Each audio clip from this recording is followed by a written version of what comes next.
আজকে আমি ড্রাগন ফল, আপেল, ডালিম বাসায় আনলাম আমার ছেলে মেয়ের জন্য।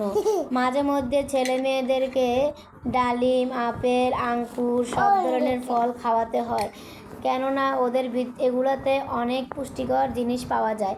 দেখেন আমার ছেলে আপেল দিয়ে ডালিম খাইতেছে, ও অনেকটা খুশি হয়ে গেছে। আবু খুশি স্যার? ডালিম ডালিম দিয়ে আপেল খায় স্যার? একটু খাও তো দেখি, একটু খাও তো। দেখেন আমার ছেলে কি দুষ্টুমিটা না করতেছে আপেল আর ডালিম দিয়ে। ছোট বাচ্চা থাকলে আসলে ঘরে অনেকটাই দুষ্টুমি করে আর ঘর অনেক আলো করে রাখে। আর আমার মেয়ে দেখেন, ও ডালিম ফল খেতে এতটাই ভালোবাসে, ও ডালিম ফলগুলোই আগে খাইতেছে, কিন্তু আমার ছেলে ডালিম ফলটা খায় না।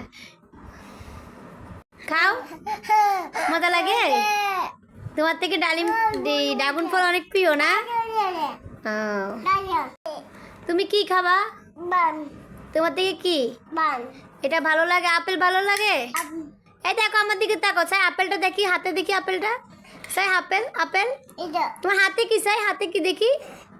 হাত, ওই হাত, ওই হাত, ওই হাত। এটা কি দেখি? এগুলো তুলো, এভাবে তুলো তো দেখি আমি একটু।